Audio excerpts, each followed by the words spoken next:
Welcome back to Dat Chat, our live podcast back at NOLA Brewing Tap Room on Chapatoulas Street in uptown New Orleans, Louisiana, the greatest city on the planet, and we are excited tonight. We got an action-packed show. I don't know if we're going to have enough time in an hour to get everything that we have to get in tonight, but we are fired up, and lots of great things to talk about in the football season. I just started thinking about when I was driving here tonight, guys. Once again, I'm your host. I should have introduced myself, Jeff Duncan, alongside Troy Dannen, and guest host, as always, Chris Hagan from Fox 8. Welcome in, Chris. Glad to be here, as always.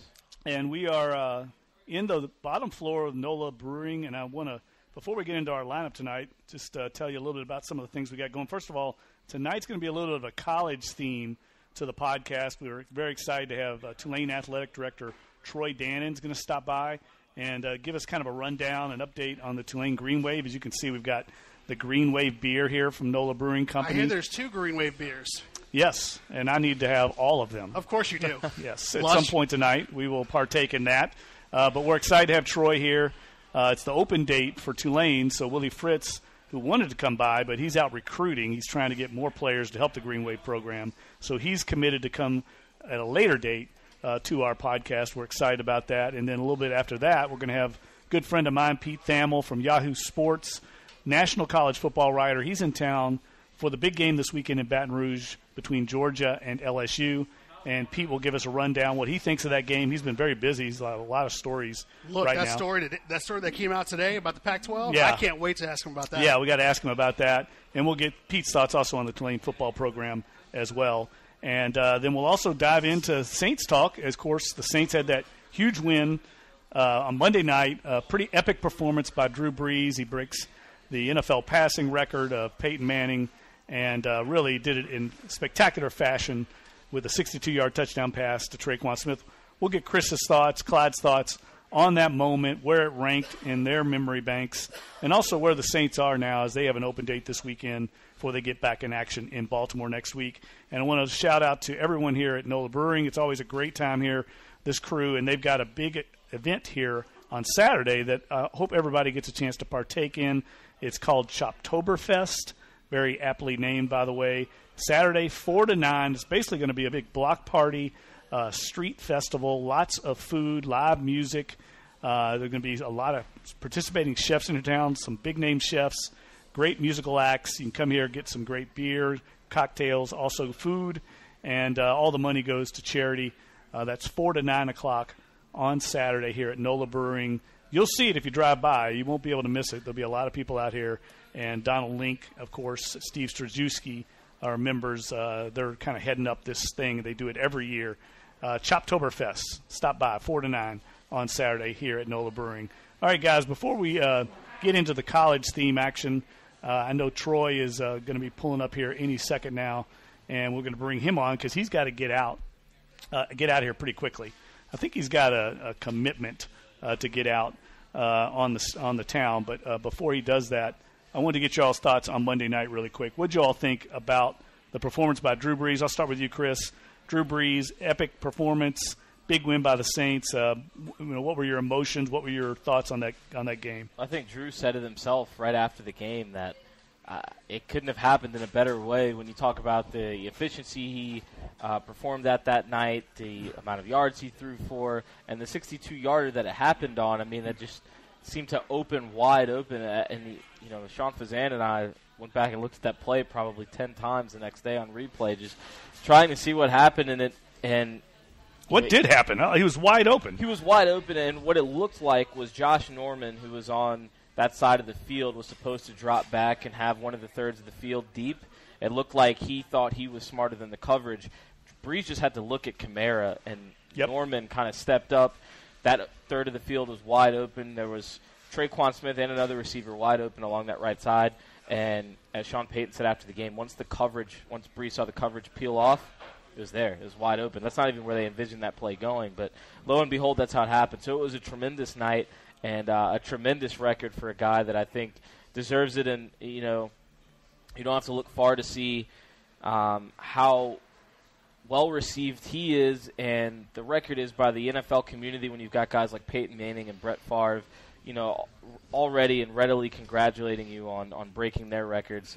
Brees is obviously a well-respected guy, so hats off to one of the greats, if not the great, for doing it. Clyde, you've been to a lot of games at the Dome. Where'd that one rank? It was pretty special. That one was probably – that's literally probably going to be, for me, top 5 all-time Saints games to be in the house for. I think the biggest thing, and I think afterwards and now believing and being able to see everything that we saw, the fact that he was mic'd up during the game, the fact that he was able to we all knew that there was going to be some kind of pomp and circumstance once he broke the record. And now knowing that, they caught that entire thing and, his family was on the field. Obviously, you had David Baker from the Pro Football Hall of Fame there, so obviously that was big. I just think, for me, I think it's one of those things where, we've talked about this team, we've talked about this record now for ad nauseum for 5 weeks. Yeah. Seemed like it was never going to get here. It was never going to get here. And then we go into the second quarter and almost the end of the second quarter, and I'm sure that we were all sitting there thinking, well, they're probably going to get the ball back. It'll be the first thing that happens out of the break because they're going to get the ball back, after deferring the kickoff. So we're like, all right, we'll have the entire halftime and third quarter, really build up for it. Then literally Washington decides to not play a single lick of offense, and then the Saints get the ball back and was like, look, why not? And he does that. And he literally gets a double pump in, and that's how it happens. And you're right. I think we all talked about how this play could have happened on, a 5-yard out route, right? On like a little dump off to Alvin Kamara, off to Zach Line, Zach Line, something like that. And so we figured it was going to be one of those plays where it was going to be, it happened, but it didn't happen in a flashy way. Literally, we're talking about Monday Night Football. Everybody's watching. He was 30-some-odd yards away, and he literally finds Traquan Smith. Traquan Smith, for his first touchdown pass, will now forever be connected to Drew Brees in this moment. Now, granted, he's going to have to go see that touchdown ball because it's not his. He'll have to go to the Pro Football Hall of Fame to see it. But he'll be able to take his kids to see it and his family to see it and know that was his first touchdown. And at least the good part is that wasn't the only one. But for me, I think the entire moment embodies and kind of really essentially has – what I think Drew Brees, Sean Payton, this entire run with those two in New Orleans, what that has meant, and encapsulated it in literally one play and then everything else after that. It's funny, I actually lost a bet on that. I bet Juan Kincaid that it would happen in the second half, and Juan said it would happen in the first. And I think if Taysom Hill gives that option to Kamara and he takes it to the house, then Brees doesn't break it in the first half. Yeah, right. Second. And so it was funny kind of watching it, and me and Juan sitting in the press box a seat away from each other looking back and forth is he going to do it? Is he going to do it? And then he did it. So it was a great moment. And so where do you all feel now? The Saints get a big win. It really wasn't very competitive. They blow out Washington. They're 4-1 now. They've won 4 in a row. Do you think the bye week comes at a bad time or a good time? I mean, they kind of got momentum right now. You'd almost want to keep playing, but they got a few guys banged up. We know Marshawn Lattimore had a concussion. Right. That was another thing that kind of got overshadowed was the fact that their best corner could be out. So much stuff got overshadowed in that game. I mean, when you talked about, like Clyde mentioned, the big performance from Traquan, Marcus Davenport wreaking havoc in that backfield. Yes. But, to get to your question, yes, I think the bye comes at a good time. Because of that Lattimore concussion, obviously it really leaves not much doubt that he'll be back. That said, there's a chance it could come a little early. I think the sweet spot's probably week 7, week 8 maybe for when you want that bye. But I think they're in a good place right now. They got Ingram back. They saw that him and Kamara could still be effective. I think they're at a good place to where they can kind of sit back, see what they did well, and kind of build on it. And certainly it's not a bad thing to have a bye when you've got the Ravens coming out of the bye and what they're doing right now when you've got to face a physical team like that. Well, you guys, there's a lot of debate this week about Drew Brees and where he ranks now in the hierarchy I've been so angry all NFL week. quarterbacks. It's been bad. It's been terrible. Still amazing to me that he's not getting the due. But it's part and parcel of being in New Orleans, being part of this system that he has. He had the same thing at Purdue with Coach Tiller. He was kind of a system quarterback. Got labeled that. But I felt like maybe the stage would give him maybe his just due. It doesn't seem to have done that. I don't know. He's going to have to probably win another Super Bowl, I think, to be considered among the greatest quarterbacks of all time. I'm not sure that's fair. Can I read these stats? Because, obviously ESPN Stats and Info, because literally this was the entire – after the record happened, I mean, everybody was ready. We were ready. Everybody and their mama was ready. But literally, ESPN Stats and Info laid bare everything. So this is Drew Brees' career in a nutshell. Most career passing yards. Most 5,000-yard passing seasons. He has 5. The rest of the NFL has 4. Most consecutive 4,000-yard passing seasons, 12. Most seasons leading the NFL in passing yards, 7. Most career 400-yard passing games, 16. Most career 300-yard passing games, 11. Most 300-yard passing games in the season, 13 in 2011. Most consecutive 300-yard passing games, 9, and 2 separate streaks of 9. Highest completion percentage in the season, saw it last year at 72%. Most passing TDs in a game, 7 in 2015 against the Giants, which tied the record. And then most consecutive games with a pass TD, 54. Literally, that is, in a nutshell, what Drew Brees has been able to do, not only in New Orleans, but obviously in San Diego. And this one's the kicker. Drew Brees has nearly 25,000 more passing yards than any other player listed at 6 foot or shorter in NFL history.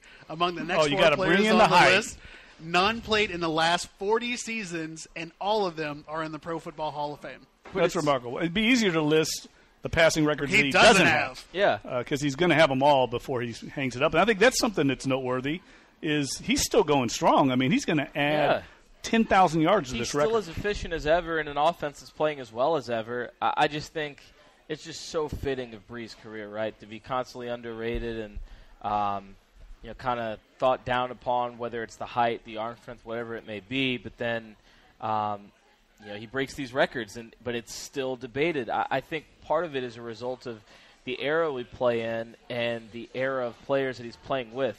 I mean, so many times when you talk about greats, whether it's whatever sport, the trump card seems to be winning a championship, right? You can be a Russell Westbrook or a James Harden, but if you don't win a championship, it's all for naught, right? Well, Brees won that Super Bowl, but now it's like, okay, now you got to win too. It's like they keep raising the bar on him, but I think the only reason that bar is being raised is because one of the other guys he's really in direct competition with for this era is Tom Brady. If Tom Brady didn't have the amount of rings that he does, then I don't even think this is a conversation, because Brees has the ring and he's got the records, and he's doing it around the same time that Peyton Manning and Brett Favre broke a lot of theirs as well. Without Brady, there's probably not all this talk.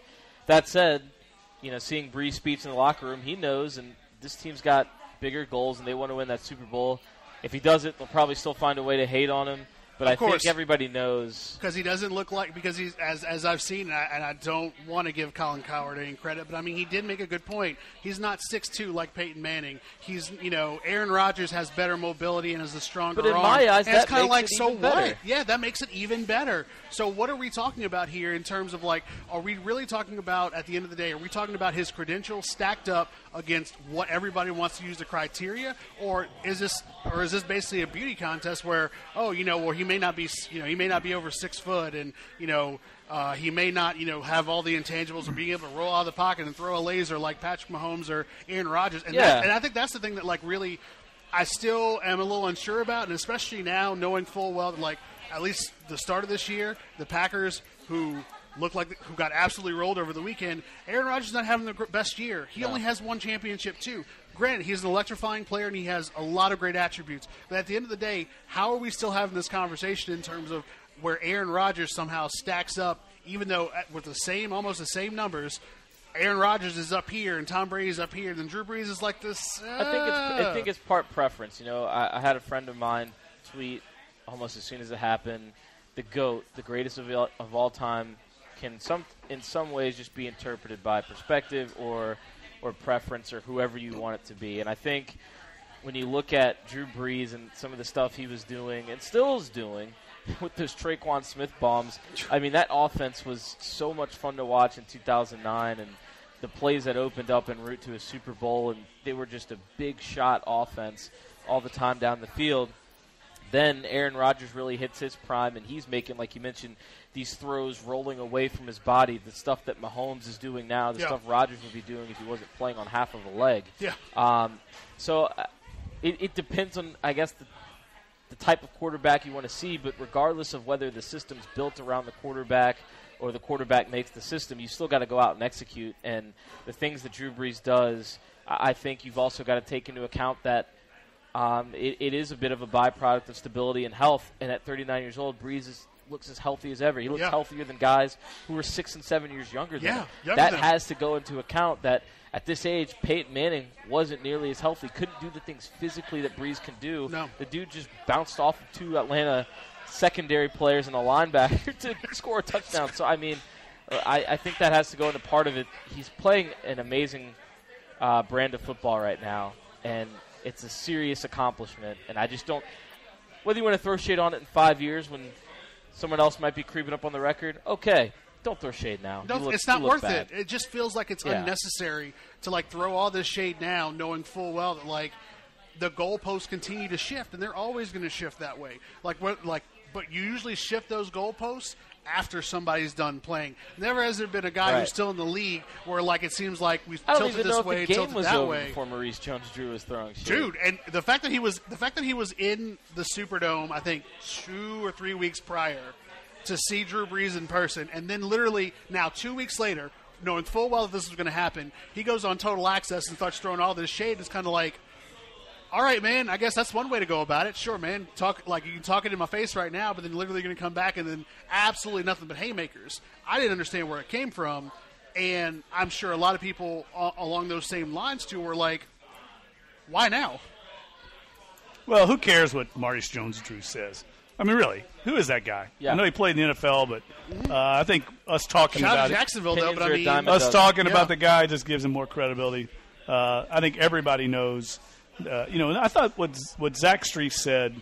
I remember interviewing him a year ago, and he said, the system quarterback label, and I used it in my column this week.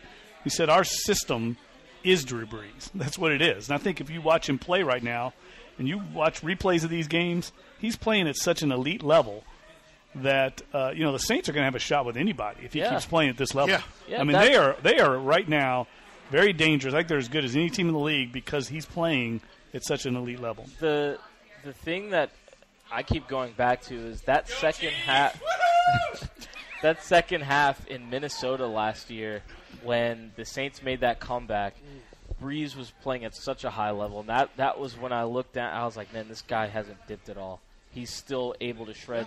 This is the defense of the league this year. Yeah. And he was shredding them in that second half. And, I mean, I'm not a fan of talking about it after the fact or the way that maybe Alvin Kamara said it in that, I think, Bleacher Report story. But, dude, I really think the Saints would have beaten the Eagles had they advanced. That's how hot that offense was. Yeah. That's the type of level Drew Brees was playing at throughout the playoffs, because if you look at even the week before, the Panthers did everything they could to make Kamara and Ingram a non-factor, and they did. They didn't run the ball successfully. Brees still chopped them up. Well, that's what happened because they were ganging the line. They said you're not going to run it, and Brees showed you still can't do that against them. Speaking of carving up the, I'd be remiss, or we'd be remiss if we didn't talk about this whole Michael Thomas, Josh Norman, Quentin Dunbar craziness towards the end of the game. I mean, don't get me wrong, it was petty as all get out, and I enjoyed it. I mean, the fact that you had one quarterback basically, I'm not going to waste my breath on him. And then the other one said, basically, what is wrong with that guy? I don't know what it is, but clearly Michael Thomas is now becoming that dude. He's getting in dudes' heads. I don't know what Washington was doing on defense in terms of, because I think you alluded to it earlier, Chris. It's just I didn't understand, because I was talking to, Amos Morale, who usually sits next to me in the press box. We were talking about before literally the play happened, we were saying, why does it feel like Washington defensively is playing so far back and leaving all of these huge holes that Drew Brees can basically just, if he gets time in the pocket, can literally one pump or just look, who am I going to throw to right now is going to be wide open. Yeah, I mean, I don't know what that was all about either. I watched the replay, and it started on the very first play.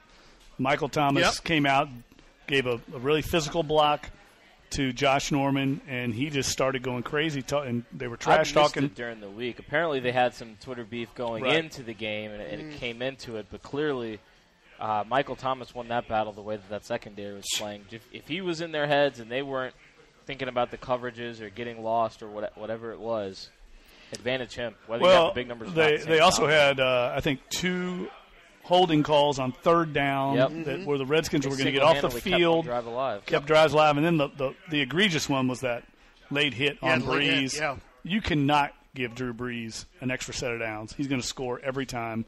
I don't know how many. I'd love to see a stat on that, but I guarantee you it's 80%. that they end up converting after you give them a free set of downs. But overall, I thought the night could not have gone any better from the New Orleans Saints, and it was a magical night in the Dome. Now they get this bye week to kind of get it out of their system because the schedule is going to get a lot tougher going forward. They got to go on the road against Baltimore. It's a team that's traditionally given them trouble. The only team Brees hasn't beaten. The only team Drew Brees has, and he knows that. That's the kind of thing that I think he will take to heart to try and rectify that. He does not want. He wants to be able to beat every team in the league. That's the way he works. That's a game, and that's an environment and an atmosphere and a division that I feel like the Saints year in and year out have to prove, or a Dome team has to prove that they can go into the AFC North, into Baltimore, and or Cincinnati or Cleveland or Pittsburgh, wherever you're playing. You got to go there and win a game against one of the more physical divisions in the league. They get Jimmy Smith back from suspension. That is a fully capable defense at the very least, especially within their front seven. And so that's going to be the challenge. That's where you really sit down and look at the Saints and say, can they win at the line of scrimmage? Can they run the ball physically? Can they handle the elements? Who knows what the wind or precipitation or anything's going to be doing on that Sunday afternoon. And so that's where it's going to test the phrase defense and running travels. Does your defense travel up there? Can they keep you in a game? I think they can against that offense. As good as the Ravens were the first couple of weeks, I think they can, and it should be a great game. Yeah, this is a team that's coming off of a 12-9 loss in overtime to the Browns. Don't discount the Browns. Don't be hating on the Browns now. I'm not saying that because it's the Browns. What I am saying is that obviously with what the Saints have been able to see specifically in that Browns game, I think that gives us a little bit of a insider, or just enough of an idea of what to expect when they do go to Baltimore. And that's, I think, the thing about specifically what you were saying. I think you're absolutely right. I think the biggest thing about this Baltimore game in 2 weeks isn't so much the fact that is the idea that against these AFC opponents, obviously they're going to want to go in with an NFC attitude, but at the same time, though, it's going to be a game that's won at the line of scrimmage, both on offense and defense, and it's going to be how are the Saints going to be able to find those same type of gaps and mismatches against a team that, like Baltimore, that does hang its hat on defense when again, if we're talking about field goals for the Ravens against the Browns, against a very good Browns defense, the Saints know what that Browns defense brought and what they were able to do. Yeah, no, there's no doubt about it. I think this. I don't know who Baltimore plays this week. That'll be an interesting. It's always about when you play teams. If they're coming off of an easy win, sometimes that works to your advantage. They're playing the Titans. Playing the Titans, who I think are total fraud. So I like the Ravens in that game. But they're a fraud compared to the Dolphins every week. But they're a fraud. They've got a fantastic. Marcus Mariota. They beat the Jaguars and then lose to the Bills. They're a fraud. I don't Ravens think win the that game. Dolphins are a fraud. The Dolphins are a fraud game, for sure. I agree with you there, Clyde. All right, look, let's switch gears.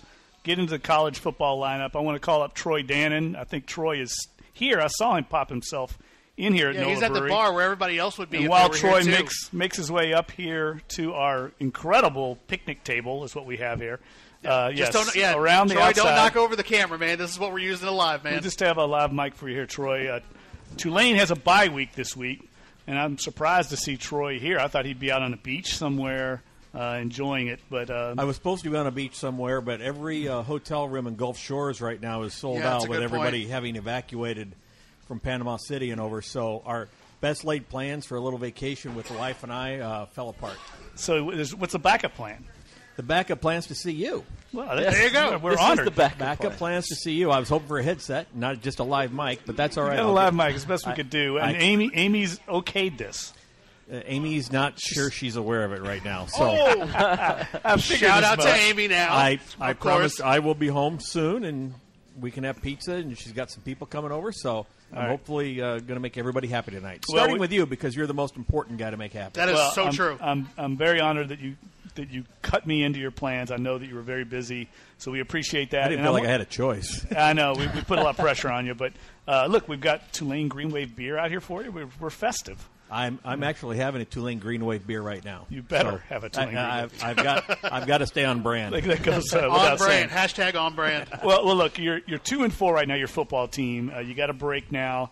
Give us kind of where you think things stand. I'm sure you're disappointed with the record, but kind of what do you think the team has done so far and how they fared. The tough thing is the record's probably not representative of what we could be. But, when your margin for error is sometimes a little slim, our record's probably what we've earned.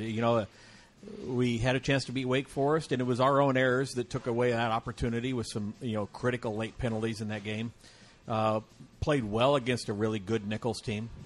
Went to UAB and played poorly. It's our poorest effort of the year, but still had a touchdown call back that would have put us ahead late in the game. And, again, our own error. You go to Ohio State, and, Ohio State is what Ohio State is. And come back and, show when we're doing everything right what we can do. Memphis is a good team, and that was as impressive a win as we've had around here in a long, long time. And then go to Cincinnati and play a team. Cincinnati's physically different. What do you mean? They're Big Ten-ish up front on both sides of the ball, but yet they're very young at the skill positions. Mm-hmm. But he's had one of the top 2 or 3 recruiting classes in the league each year up there, and they really put it to us defensively. I thought, so here we are 2-4. You think you could be 4-2, but the schedule always looked at if you're saying how do we get to a bowl game. And you say, well, if you get through the first 6 at 3-3, if you look at our 3 road games right now, they're 6-0, 6-0, and 5-1. Right. Those teams. So we've played really good teams on the road, and probably, will not play another. Certainly, will not play another Ohio State. And while we have road games at South Florida and Houston, Cincinnati was a real difficult game. We nearly beat South Florida a year ago and did beat Houston a year ago. Now those were at home. But, the schedule in the back half for us, SMU, which I say is a revenge game because everybody thinks about the touchdown at the end of that game last year. Go to Tulsa, which is a road winnable game for us. You're going to have to win a game on the road at this point to get back on your six win path. Go to USF. It's going to be a tough game. But then we're back for homecoming with East Carolina. We have Navy at the end of the season and Houston on ESPN on a Thursday night. So, if you look at it, 6 is there. And 6 is there without doing anything extraordinarily goofy. But, hopefully this week away, and we're on fall break, so the guys get off of school, off of everything, just 3 or 4 days to get down and veg a little bit and recover. We're pretty healthy. But hopefully, we come back with a focus. We went 2-4. At minimum, we got to go 4-2 in the back half, and then we're doing what we want to do. We've taken the next step, which is to play in the postseason game. You mentioned it a little bit there. The Memphis game just was what I guess what we were expecting a little bit to see when you come out and you've got the depth at running back and everything that you want to see from the running game. But how much does that give you hope that when the team does execute at a high level, they can do that? And also, when are we going to see those black uniforms again? Yeah, we might have charted a path we'll never get out of with those helmets and the black uniforms in that game. They are going to come out again at some point in time. I think the guys want to wear them every game. But, what I hope Memphis did was showed everybody in the locker room, here's when everybody's clicking pretty much at a 90% level, here's what you can do against a quality team. In Memphis boat raced us last year up there. And, I told a couple of the guys coming into the game, Memphis in some ways is who we should aspire to be because 10 years ago that was one of the worst programs in the country. And today, if you listed the 5 best group of 5 programs in the country, Memphis would be on that list. So, to beat a team that you're kind of aspiring to get into their position, I think is a real good shot of momentum. We've had a couple of good wins each of the last 2 years, with Houston, last year at home against quality teams. And what we're waiting for right now is that validated. Play that second one, and that was what Cincinnati was. Now we got to get back on track and get in another position to validate a good win. And look, I know basketball practice, this is usually a football podcast, but basketball practice started the other day, and Mike Dunleavy seems kind of optimistic. I mean, he lost a lot from last year, but he seems, I guess he's one of those competitive guys that feels like he can put this thing together. Well, I think the neat thing with him, he's got 10 guys that can play. Last year he really had 6 with red shirts and injuries and just depth. He had 6 guys, and I think everybody wore down at the end of this year or last year. He's got 10 guys he feels that can play right now, and there's a lot of really good young talent. And I remember when he got here, he sat down on the whiteboard and showed me, here's what I need to have. I need the 6'9" shooter here, and I need a 6'7" defender here, and I need a point guard that's this. And basically that's the roster now he comes in with this season. A lot of young guys, but a lot of talent, and I think he does feel really good about where the program's at. And he's going to play, we know this already, he's going to play a fun brand of basketball. Right. But basketball is a simple game. You make 50% of your shots, you're going to win, and if you make 34%, you're going to lose. Mm-hmm. So the key is making shots. He's got some young guys that can make shots, is what he said. Some young guys that can make shots. He's got, the 7-footer Boy Coca can make shots from outside. And the young guys, long, athletic, can make shots. And, the local kid, Caleb Daniels, Caleb's a stud. He could be the guy taking the next step, right? He can be the guy that you see this team rallying around for the next 3 years, a guy that's going to be all conference at some point in his career, and a guy that, you can say could test a lot of the records we have at Tulane because he's got that ability, that ability to score, and he's kind of got that killer instinct about him too. Go ahead. I'm sorry, Chris. I was going to ask a little bit of a broader question. When you've got a couple of coaches, when you look at Coach Fritz and Coach Dunleavy and Coach Jewett going into their third seasons, in your timeline, I guess, what is it that you want to see from those teams when you're entering this point of where they're at and where they've been able to build those programs? It's an interesting question because, we all have expectations coming in this football season.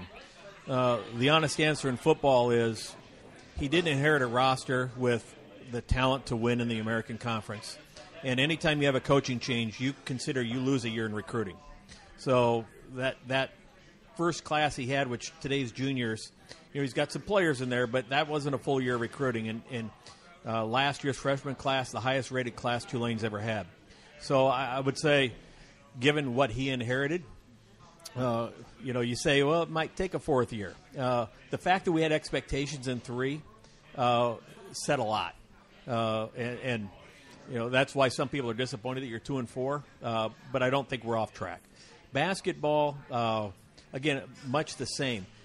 We had Conference USA guys on the roster when he came in, and Cam Reynolds became most improved player. Melvin Frazier became most improved player in the league, and I think Mike got all the juice out of the guys that he had on the roster. I joked he needed a roster with more juice because he's really good at squeezing all that juice out, and I think now he's built a roster with a lot more juice in it, and so whether this year would be a great year to say let's taste the postseason. Maybe like football, let's taste the postseason, and then kind of use this as our foundation, and maybe this is our bottom, and we're only going to go from here. And I guess that was going to be my question too. Was specifically when you're coming to a school that's in the like Tulane and then the American as a whole. One of the things that we've been talking about really over the course of the last few weeks is that a lot of people don't give the American the respect that it probably deserves and doesn't understand how deep of a league it is. And I think you're seeing that in football. Obviously, you're seeing that with now 3 ranked teams in football that are in the top 25. You got a Heisman candidate at one school on the other side.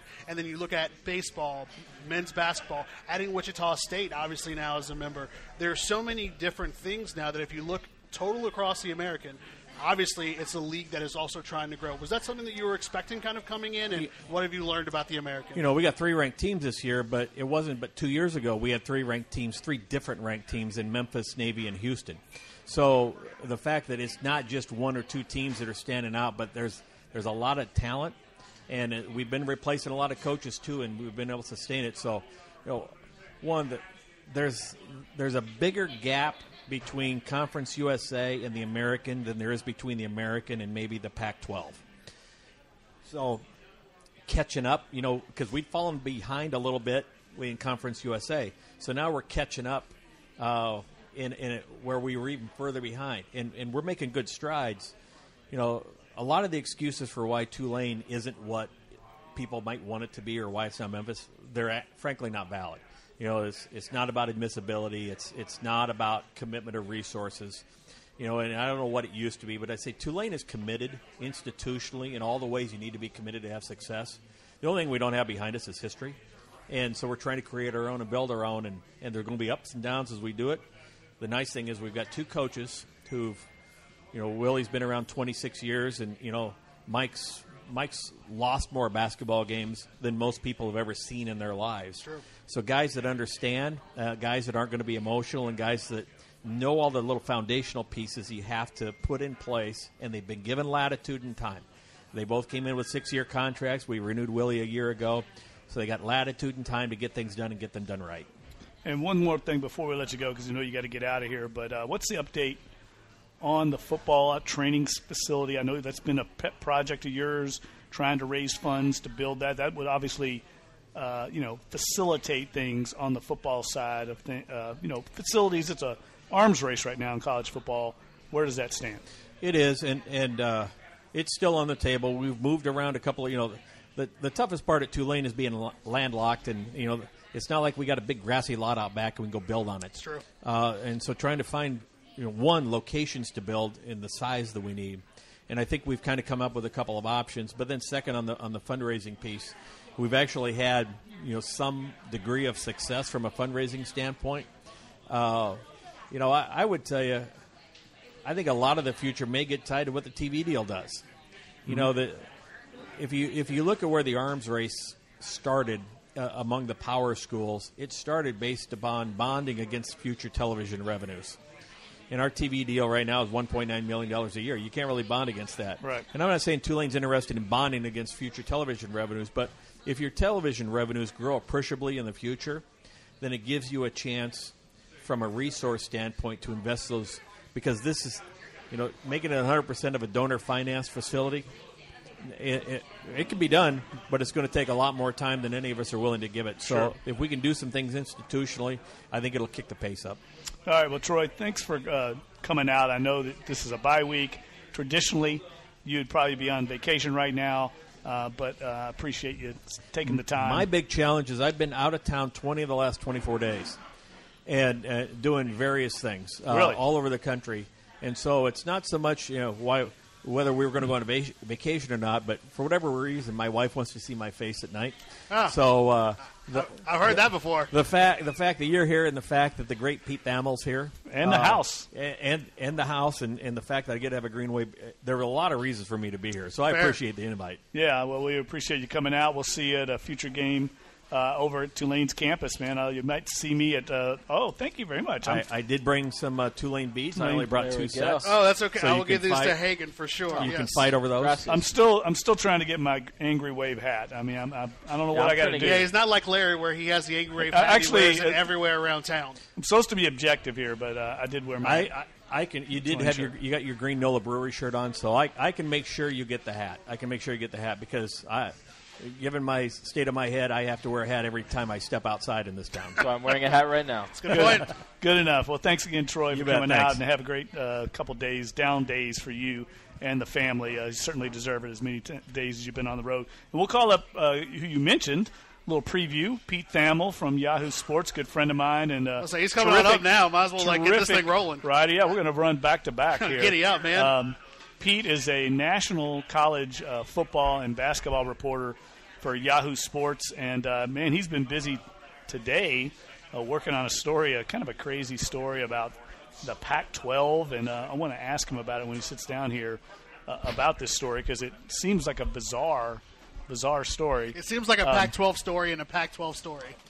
Yeah. No, so Pete, just grab that mic when you get a chance, and I know you've been Welcome. Yeah, welcome to New Orleans. Thanks for having me.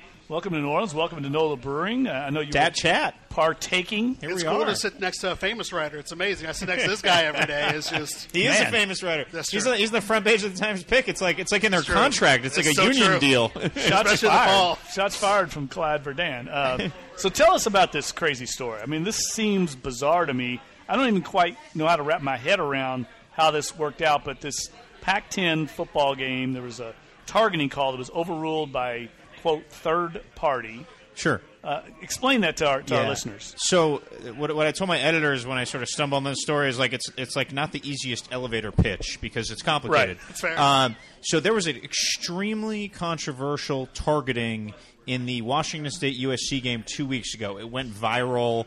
Desmond Howard tweeted, "Do they drug test commissioners?" when Larry Scott kind of said it was very, very close, but we didn't call it.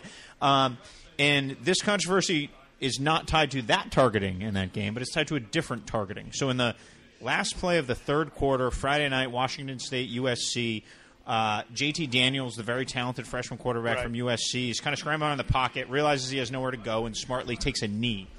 Washington State linebacker comes in, dives essentially head first, hits him helmet to helmet. If you go to the Yahoo Sports Twitter feed, you can see it right there. We have a GIF of it. It is classic targeting. Like, it's not like WWE targeting, like the one that was later in the game that they didn't call, but it was targeting. Like, I think of targeting a little bit like the old banned in Boston Supreme Court ruling on pornography. You know it when you see it, right? Like, sure, it's targeting. So they kick it to the so they call roughing on the field, and then they kick it to the stadium to review as they do targeting things.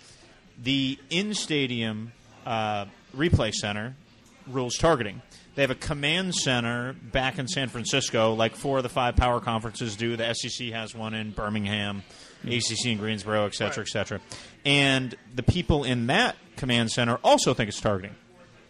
A phone call comes in from the outside, from an executive in the Pac-12, essentially their associate commissioner for football. He has a longer title than that as the general counsel. But that's generally his job as he runs football. And in the post-game report that the replay official writes, he says, essentially, I thought it was targeting. The command center thought it was targeting.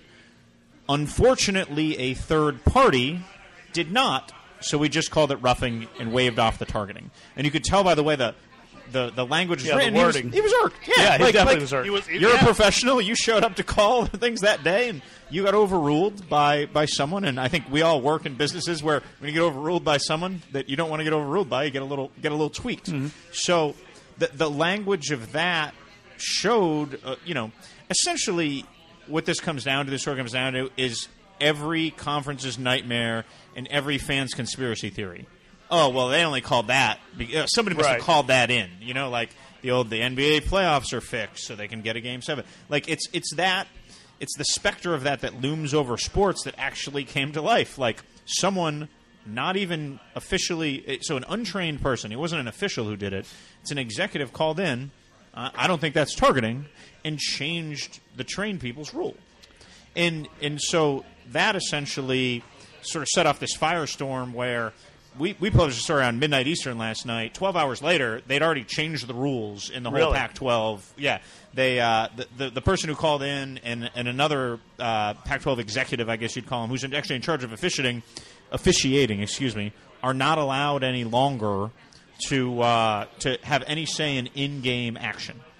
And Larry Scott came out, quite frankly, said it was a mistake. We made a mistake. We need to improve. We need to get past this. We called for an extensive review. They want to research everything and do that. And it was, quite frankly, a little bit different than their tenor last night when I had approached them with it. But that tends to happen sometimes when you end up under a firestorm of publicity like they did. Because it was, I don't think I've ever written a story that was such a just tsunami of just. Because Pac-12 officiating has such a horrible reputation, just as you said. Like it's synonymous with ineptitude. So you take that reputation combined with like outside influence that should never have happened. Right, it strikes at the integrity of the sport, and that's why you got to act quickly. Exactly what it is. So I called around to a lot of people. Okay. Because I don't know a lot about the officiating world. Like, we all know generally, but you don't really know about, when it goes to the booth, who buzzes. And as I'm learning all this, I'm calling people, this happened. What do you think of this? And people were, shocked. And to the point where people in other conferences are like, I hope you don't write this, because then they're going to think this happens in our conference. Right. If that makes sense. So, because it just strikes to that core of integrity and that core of conspiracy and that core of everything that's happened. So, it's Pac-12 Basketball Media Day today in San Francisco. And essentially, Basketball Media Day became like Football Replay Media Day. A referendum on how they run their protocol. Yes, for lack of a better way to put it. Wow, explosive story, and quite frankly, one I've never seen before. I've never seen anything quite like it. It was definitely, there was a lot of things unique as I sort of tried to unweave this that I've just never been around before. But just that general notion of some dude, I don't know if he was home or not, but some dude watching on TV, calling in, and changing a call of a game that is happening is just it's unsettling to everyone. Yeah, it's like a golf. When you hear about the golf guy, the fan that calls in and sees seeing a rule change or whatever. Broken. Or it's like Buffalo Wild Wings, the sprinkler up. Well, look, I know you're in town this weekend for the big Georgia LSU game down in Baton Rouge. What are your thoughts on that game? I mean, I don't think when the season started, you anticipated coming to Baton Rouge. I think it speaks a little bit to LSU's start this year. I know it surprised me. They're 5-1 right now. I didn't anticipate that. What are your thoughts on LSU's start and also about this game on Saturday? Sure. Well, I think I was in your camp, Jeff, where I was pretty skeptical of the Orgeron era and pretty skeptical of the offensive coordinator hire and Steve Emsinger. And quite frankly, I didn't think they'd beat Miami, and I didn't think they'd win at Auburn. And they did. They did both of those. They did both of those things. Now, as you look in the rear view, especially that Auburn win, and some of the Miami's okay, but that Auburn win, may not be as good as you might have thought it was when it happened in real time. So, I really think LSU's at a fascinating crossroads right now because they could win the next 3 games and be like on a march to the national championship or to the playoff, and they could lose the next 3 games and be in march to like Independence Bowl or something. Yeah, well, and then everybody has to go and big buyouts and the AD's in trouble and like the boards like it could really take. It was almost a little bit like Gus Malzahn last year in October. It was like, oh, he could win out and get a $50 million contract, or he could lose a couple games and get fired. Yep. And he got a $50 million contract. And it's sort of like, and again, this is the SEC West. This is what makes college football great, is that, I think it's 3 home games in 4 weeks at LSU will determine so much. And it can get, like, the range in which it could go is fascinating, right? It's, like, completely compelling. Because you could do a whole podcast about what if they go 3-0 in these games. And I think Mississippi State is the number 1 scoring defense in the country. Alabama may be the best college team in my entire 16, 17 years covering national college football. Like, yeah, they're certainly in the conversation. And it's early and they haven't played anyone and blah, blah, blah, and their defense has some vulnerabilities. But, like, whoa, So, and, this weekend Georgia's really good. But I don't know if we know how good Georgia is yet. Right. I think we find out Saturday. Yeah, no, I think we do. And the one time they were sort of punched in the mouth and had some adversity was at Missouri. Mm-hmm. I don't think Missouri's great, but they showed vulnerabilities there. Like, I think Georgia's a 7.5-point favorte, something like that. Right. Is that right? Yeah. It's a big number, in Tiger Stadium. Yeah, in Tiger Stadium for on the road, and Joe Burrow is not a world beater. He's not an NFL prospect, et cetera, but he's shown he can win games, and he's shown he can be functional. And I mean, for the poor LSU fans listening who've watched dysfunctional quarterbacks and offenses for so long, that just has to be like a salve on just like a very raw wound. I thought they abandoned running the ball a little bit at Florida late in the game, which really didn't make a whole lot of sense to me considering the success that they've had doing that. But there's still, I think there's a lot of answers we need from both teams, and I'm excited. I'm fired up for this game on Saturday. I think it's going to be one of the best games in college football this year. Yeah, I think what it comes down to with LSU is just they've got to play basically at the top 10% of their game. Like, they've got to play a damn near perfect game in order to come away with a victory against a team like Georgia that isn't quite as vulnerable as they are. Like you mentioned, Joe Burrow isn't a world beater, but he's shown some vulnerabilities himself lately. I thought against Miami he made a lot of great decisions. Even the throwaways he made were great football decisions, but then he's had a couple issues with turnovers the last couple of weeks, fumbling that may or may not have been his fault down in Florida, but I think especially when you look at him and then what the offensive line's done lately, they have to be at the top of their game when you come up against a team like Georgia who's built like Bama from probably a couple of years ago that just run it right at you and maul you type of team. Well, I wanted to bring up a story you did, I don't know if it was in the offseason or last year, on Georgia that I thought was fascinating. It was kind of a peel back into their program, just how detail-oriented they are in the recruiting process. And when I read that, Pete, and if you haven't had a chance to read it, Google online, Georgia football, Pete Thamel, and you'll find it. But it really opened my eyes to where that program is and where it's going to go. I think they're going to be a factor in the national scene for the foreseeable future with the way they're running that program. Yeah, like if you were investing in Georgia right now, it'd be like investing in Apple stock or Amazon. Like it's like a sure thing. And I appreciate you bringing that story up. It to me was very eye-opening because it just showed from a very holistic macro 30,000-foot view, Jeff, that Kirby Smart knows what he's doing, and there's a plan there. And there's like working for Nick Saban and going somewhere else, and then there's working for Nick Saban, understanding what worked at Alabama and then recreating it and have the administrative support to recreate it and bringing in the people amid the infrastructure. Essentially what recruiting. The story is about their recruiting operation, right? And what it is, it's like a whole other program. Yeah, like that's completely the whole staff. That's right? like completely separate from the football part of things. And the one thing I'll never forget about it is like if the offensive line coach has to send out 15 notes a day to offensive line prospects, like the line by one of the recruiting people was, he doesn't even have to lick the envelope.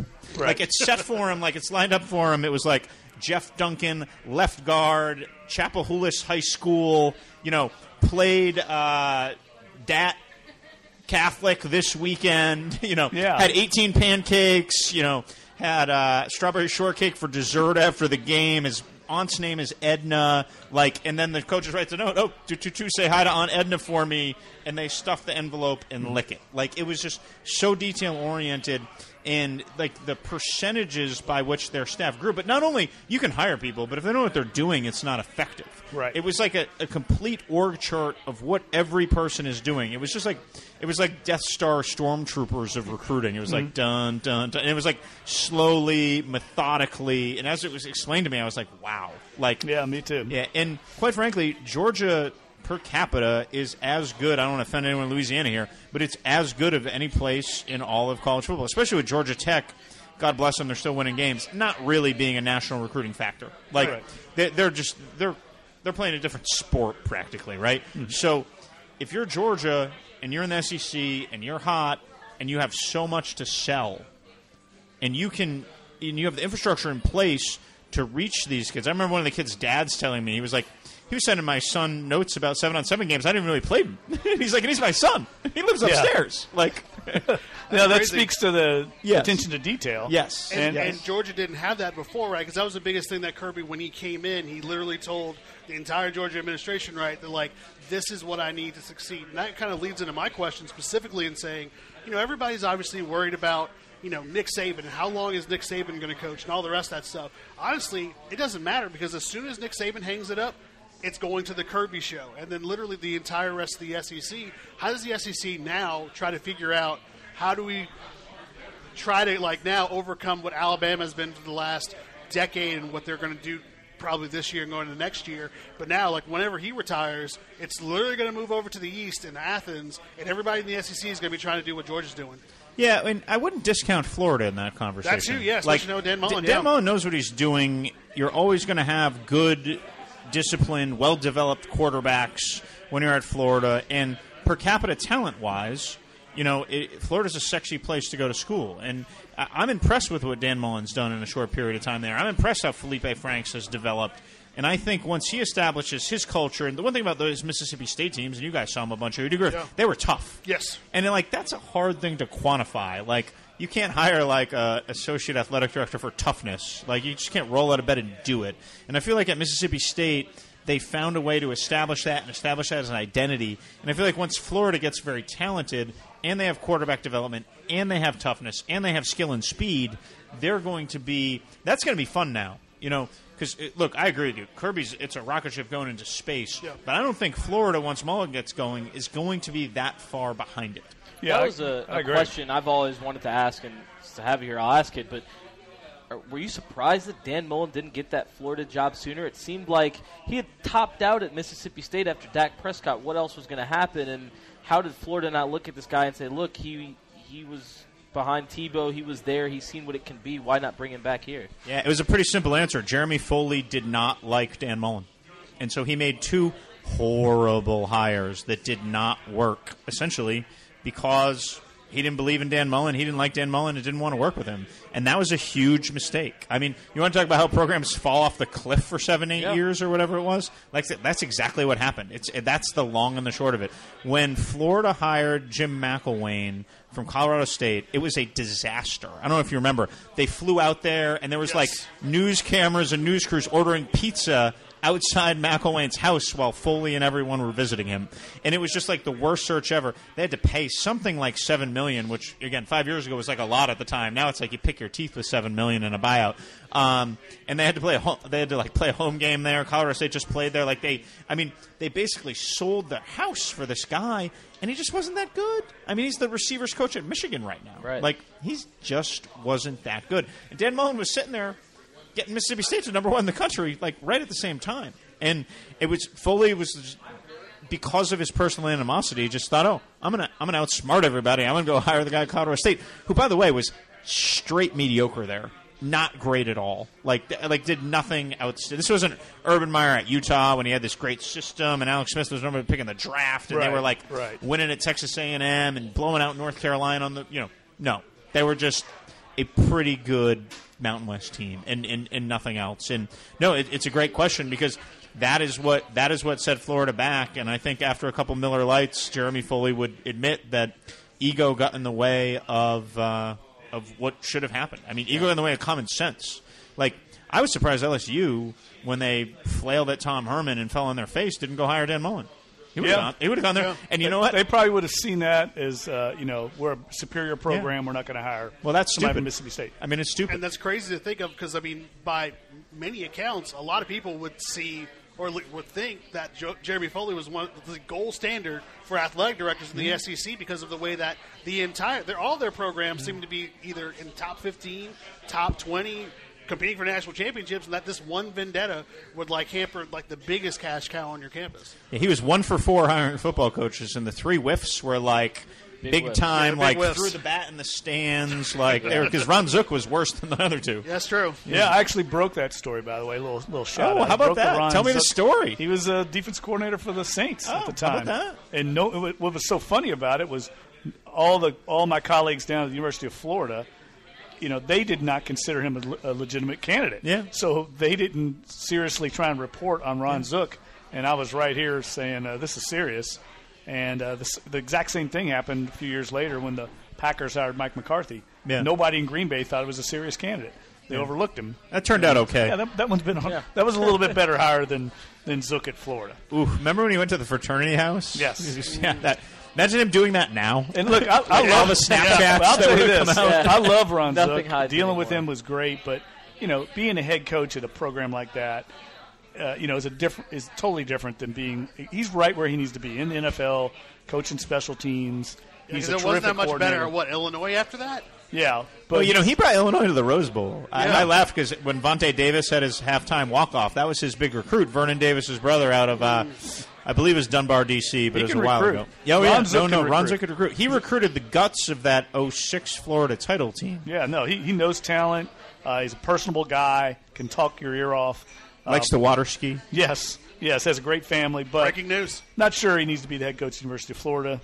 That's just my opinion. But watch your back, Schefter. Duncan's coming for you. Would you take him at Louisville, though? I mean, because right now I think Louisville is in need of. No. I would hire Duncan at Louisville right now. I think it's not a good situation right now. We don't want to talk University of Louisville football. But Pete, look, I want to let you go because I know you want to partake in some more beer, and we're going to get out of here in a little while. You and I and get out of the town in New Orleans. But I want to thank you for stopping in, awesome.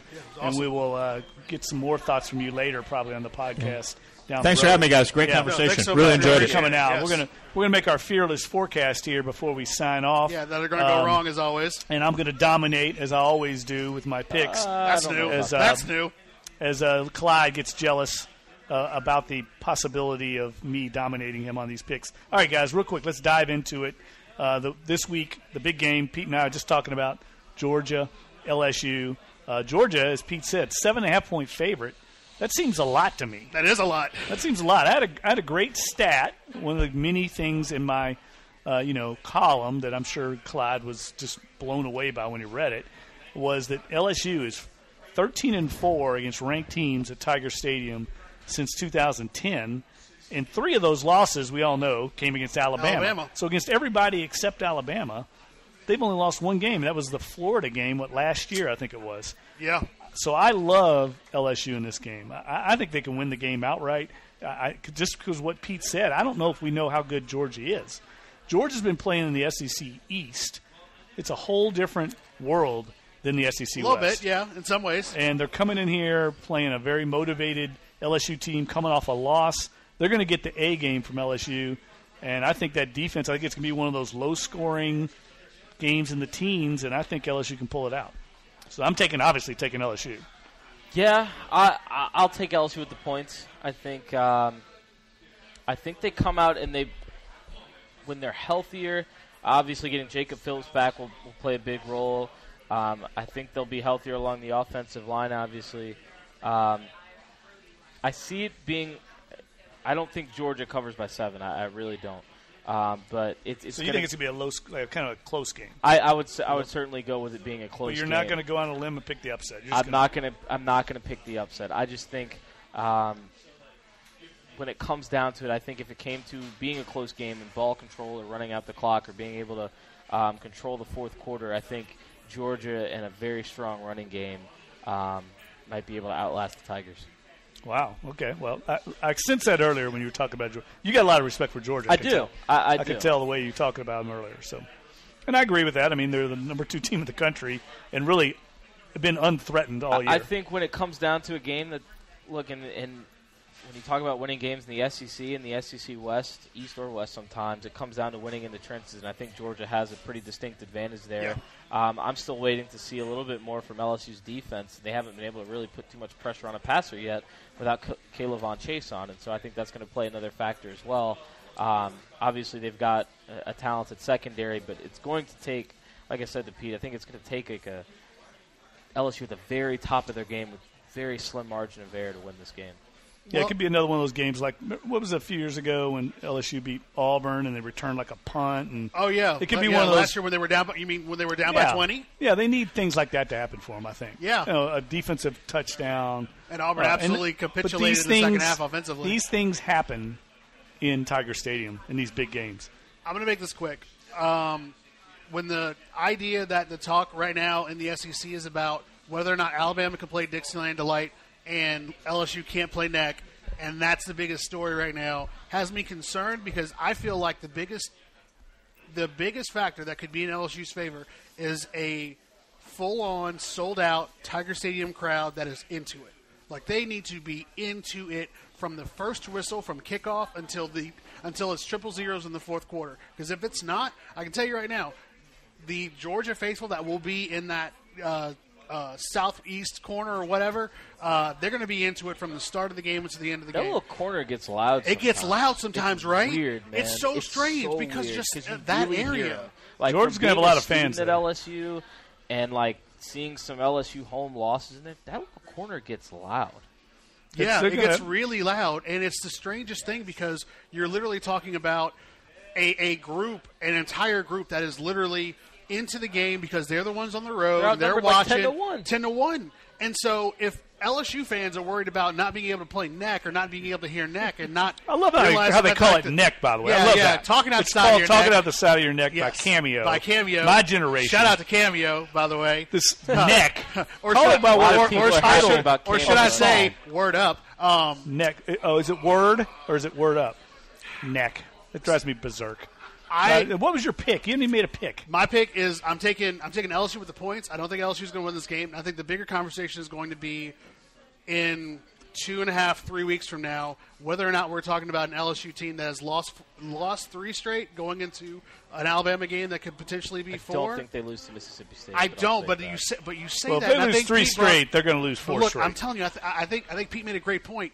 And that's the game that I feel like now, more than anything, is LSU's season defined in a nutshell. Because that Mississippi State game is going to define, going into that Alabama game in a bye week, what they're going to do against Arkansas, Rice, and Texas A&M after that Alabama game. So I'm taking LSU with the points. I don't think they'll win, and I think there's a bigger conversation for next week. It's crazy how high we've been on LSU at times. And now look at it. But, I mean, look at the schedule. Look at the schedule. And, I mean, I think we talked about that at the beginning of the year about what they need to do at the beginning of the season to go into the second half and say, okay, well, maybe you won't be to Georgia, but, like, you can get a state. You're probably going to be Alabama. But now it's go time. That's the schedule. Toughest schedule I've seen LSU have since I've been here, and that's a long time, since 99. All right, we're over time, so we got to move on quickly. In the SEC West, A&M -2.5 at South Carolina. I like A&M in that game. I'm not a big believer in South Carolina. I know it's crazy to think because A&M is always kind of underachieved. I think they go on the road and win in a very difficult environment. I'll go A&M. I haven't seen a ton of them, but I liked what I saw against Clemson. So that's what I'll go. I'm going with A&M as well, and that's something I'd love to get Pete's thoughts on too, because we talk about that Saban kind of tree. Like I've wondered why it hasn't worked for him in terms of like really really working. So I've always those are wondered, two like, Saban two Saban proteges. But we're talking about Kirby, and like we see Will, and like it obviously didn't work at Florida, and now he's trying to do it at South Carolina after Spurrier kind of at least put him back on the map, and how that's going to continue to work. Because I mean, because he's just such a different guy. So, but no, I'm going with A&M and Jimbo on this one. All right, Ole Miss -7 at Arkansas. This looks like the battle for last place in the SEC West, and I'm going with Arkansas. I think they're going to rise up and home and get a win. I think they're going to win the game outright. No, man, that stadium's going to be empty, bro.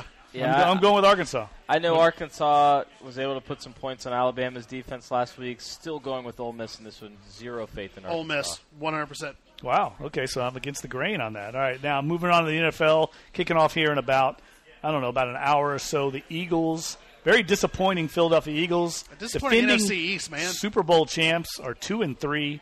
They are 2.5-point favorites, though, on the road at MetLife Stadium against the Giants. I'm going with the Eagles on this one. I saw the Giants a couple weeks ago. They did not impress me at all.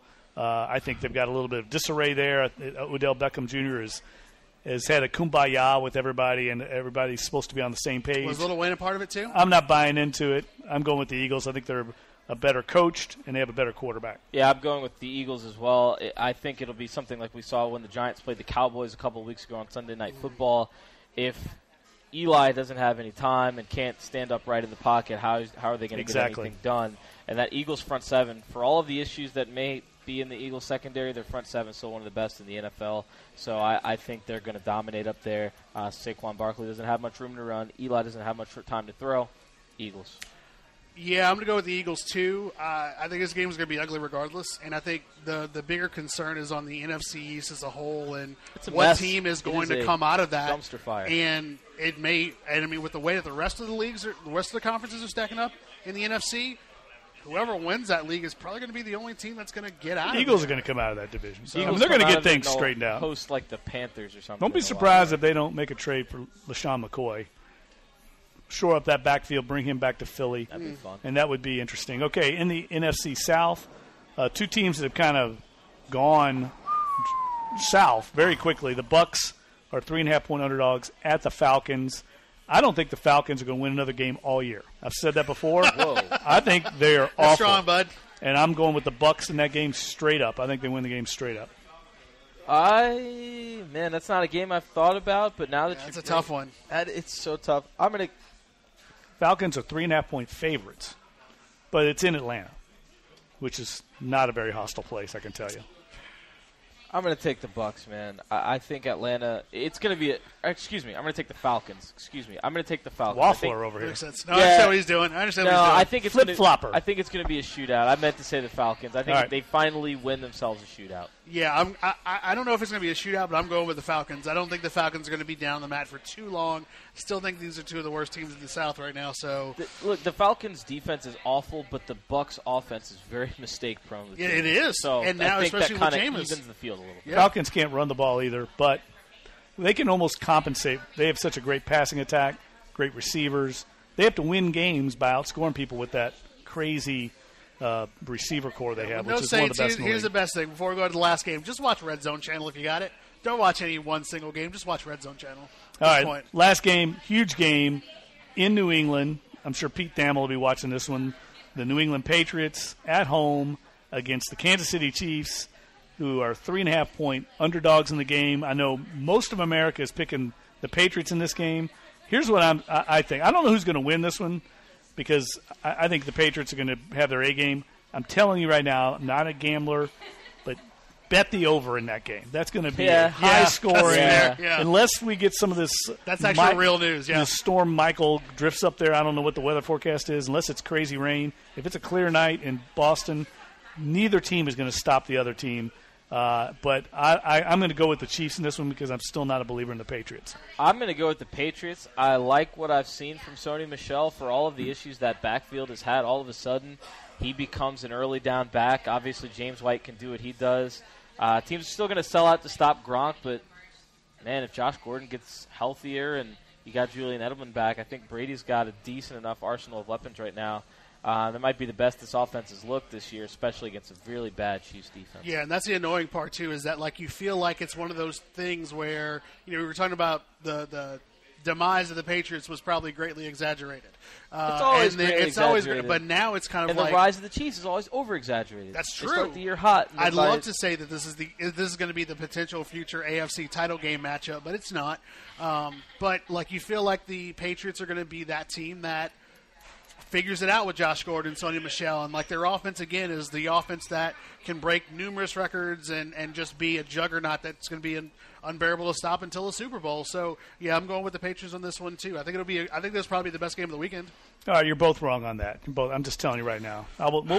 We'll revisit this next week when I dominate the picks as always here on the Dat Chat. Before we sign off though. Because it looks like some weather is moving in here. No, I don't think so, bro. I don't think any weather's moving in. Beautiful day in New Orleans. Haze of the late afternoon. Before we do that, though, I want to come back to Chris because I know you guys got all kinds of coverage. We talk about it every week here on the podcast, but what do you got coming up? And tell everybody about your all's weekly run because it's pretty impressive. Well, we still don't take a week off even with the Saints bye week. We've got Fox 8 Football Friday, our high school show tomorrow night, the final play on Sunday night. We'll do a black and gold review show on Monday, even though there's no Saints game this weekend. Fox 8 Overtime returns on Tuesday. Game plan next week on Wednesday, getting you geared up for the Ravens, and then we do it all over again. Obviously Thursday Night Football as well. So really, every night on Fox 8, there's some great football content to watch. And there's so much to talk about with LSU having this surprising season, the Saints now on a run. This football season has a chance to be very special here, and I don't think we thought that. When the season started, there was a lot of question marks. So. Yeah, and it like you mentioned, it's turning out to be a lot of fun, especially depending on what LSU does the next couple of weeks and what the Saints can do with these next couple of road games in Baltimore and then at Minnesota. All right, I want to remind everybody as well about here at NOLA Brewing on Saturday, Tober Fest, 4 to 9. This big street party, lots of great food, music, obviously great beer. Come out. I'm sure it'll be a great time. There'll be football on, and also you'll have a chance to partake in something good for charity because all those funds go to charity. And then I want to remind everybody of our Dat Chat podcast over in Bay St. Louis on Monday at the Balcony Sports Lounge at 6 o'clock. We're looking forward to getting back over there on the Gulf Coast. Our thoughts, obviously, with everyone along the Gulf Coast that is recovering from Hurricane Michael that came through yesterday. Fortunately, it did not get to the Bay St. Louis area. They got a lot of high winds and water, but no destruction. So we're looking forward to get back over there. We'll be there from 6 to 7 on Monday night. Dat Chat live from the Balcony Sports Lounge. I want to thank everybody here at NOLA Brewing for coming out and enjoying the night, and we will see you again next Thursday here at NOLA Brewing. That's the Dat Chat podcast. Signing off. Woo!